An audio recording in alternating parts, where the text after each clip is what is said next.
Ho, Ariel! Ariel, the city where David encamped. Add year to year. Let the feasts come around. Then I will distress Ariel, and there will be mourning and lamentation, and she will be to me as Ariel. And I will encamp against you round about, and will lay siege against you with posted troops, and I will raise siege works against you. And you will be brought down, and will speak out of the ground, and your speech will be low out of the dust, and your voice will be as a spirit out of the ground, and your speech will whisper out of the dust. But the multitude of your strangers will be like small dust, and the multitude of the terrible ones as chaff that passes away. Yes, it will be suddenly in an instant.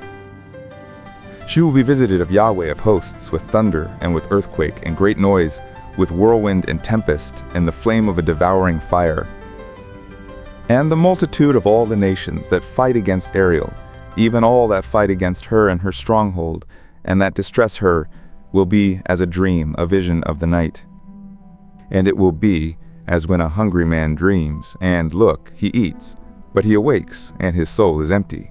Or as when a thirsty man dreams, and look, he drinks, but he awakes, and look, he is faint, and his soul has appetite. So will the multitude of all the nations be that fight against Mount Zion. Tarry and wonder, take your pleasure and be blind. They are drunk, but not with wine. They stagger, but not with strong drink. For Yahweh has poured out on you the spirit of deep sleep, and has closed your eyes, the prophets, and your heads, the seers, he has covered. And all vision has become to you as the words of a book that is sealed, which men deliver to one who is learned, saying, Read this, I pray you. And he says, I can't, for it is sealed. And the book is delivered to him who is not learned, saying, Read this, I pray you. And he says, I am not learned.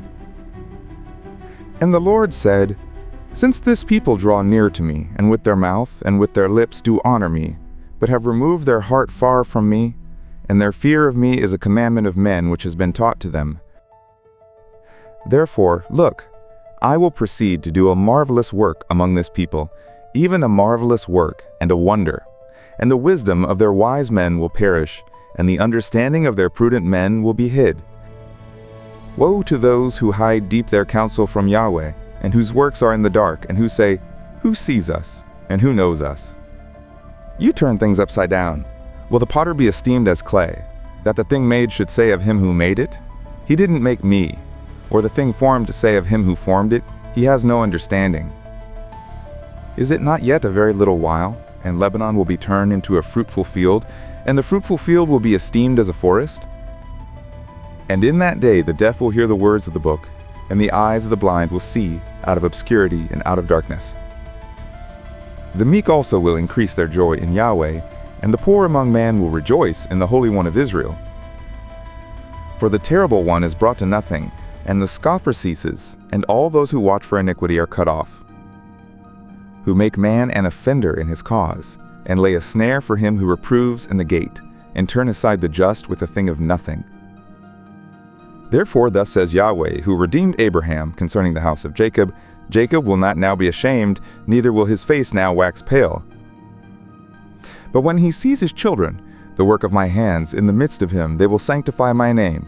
Yes, they will sanctify the Holy One of Jacob, and will stand in awe of the God of Israel. Those also who err in spirit will come to understanding, and those who murmur will receive instruction.